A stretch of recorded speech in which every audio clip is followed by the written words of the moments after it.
Alright, here we go. We're going to do a Fokker Triplane flight around the Fulton County Airport in Microsoft Flight Sim 2020. So as I add power, get the nose up, hold it with the rudder. Once I get to flying speed, lift off, and I usually make a right-hand turn and fly down the crossing runway. In this case, runway 9 and 27. That way if something happens, I've got the runway. Usually between 500 and 800 feet a minute standard. I've gotten 1100 feet per minute in my triplane before. And then this airplane is a lead with rudder. Coordinate with ailerons, and I usually try to keep the cabane wires on the horizon, which is 45 degrees. Turn back as I enter what's a downwind for 927. Usually want to be at about 1,000 feet here, and my RPMs at takeoff are 3,800 or so, and they usually roll back to 3,700. As I have always on carb heat, as that engine gets warm, I start gradually losing power. And then once I get up to this altitude, I'll usually level off, pull my power back a little bit to about 3,400, and just fly down the runways here. And as you can see, not getting any big old hurry. Cruise speeds between about 62 and 67 miles an hour.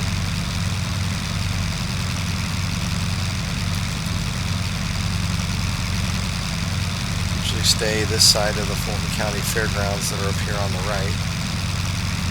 You see Wasion and the Walmart here right off the left gun. Fairgrounds are down here.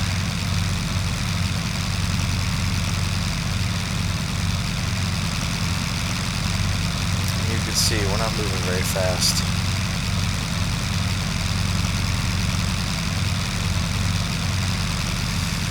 We're coming up on I-80 right down here. I usually don't fly much further south than that.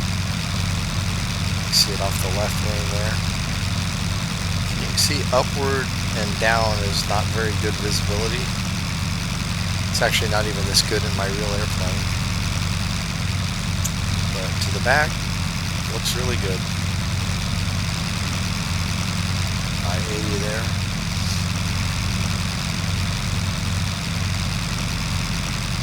Again, we'll lead with the rudder, coordinate with ailerons, and then back pressure to hold the nose. And you can see it wants to come around pretty quick.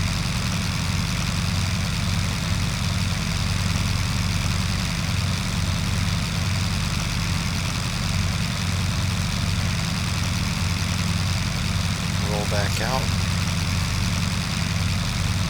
Typically fly about 2,500 feet, most flights. Had it up to 4,500 feet before, maybe a little over that.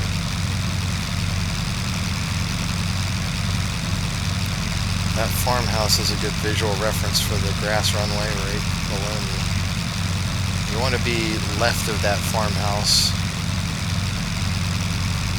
And again, just kind of cut this corner.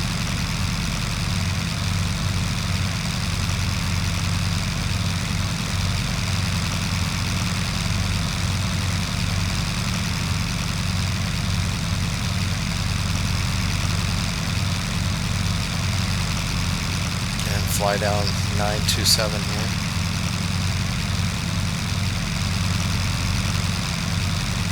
This is the road off the east end of the runway. Usually don't go much past that either. Come on around. I really gotta say, this flight model is a very similar flight model to what was in Microsoft Flight Sim 10. And this one's a lot more correct, I guess, is the best way to put it. It feels a lot closer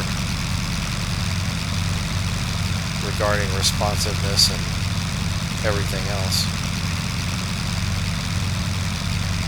Can set up here and just fly down the runways. And this is a Very typical triplane flight for me.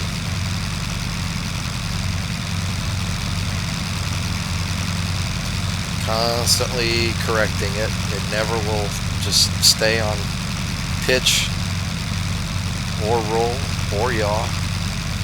Just that all flying rudder back there is constantly needing attention.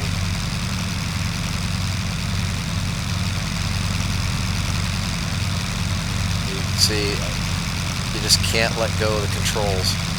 Not that you'd ever really want to, but you can't. Not in this airplane. If I let off the rudders, it gets yaw-induced crazy right out of the gate. It's just almost instantly too.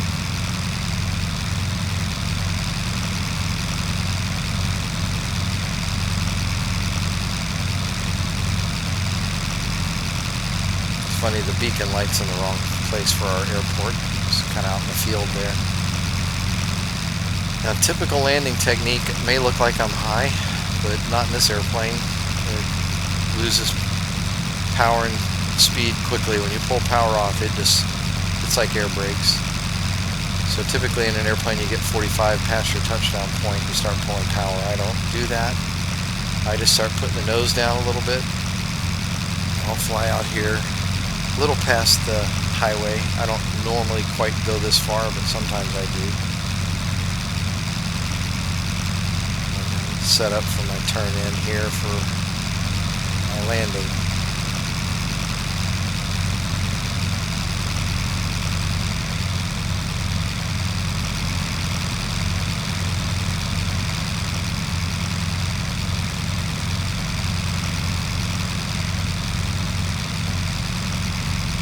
A little past it here. And then I'll put the crosshairs on the cabane wires on the touchdown point and get back over here on the center line.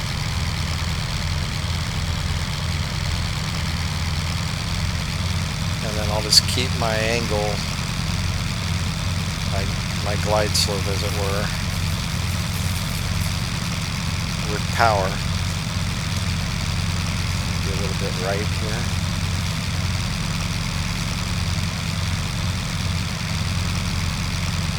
Getting a little bit of wind. So we'll just kind of fly it down, level off, just kind of feel for the runway here. And then hold it, and then once the tail wants to go down, just stick it. And it's very common I end up over on this side of the runway to taxi back. So there you go. Typical triplane flight out at Fulton County.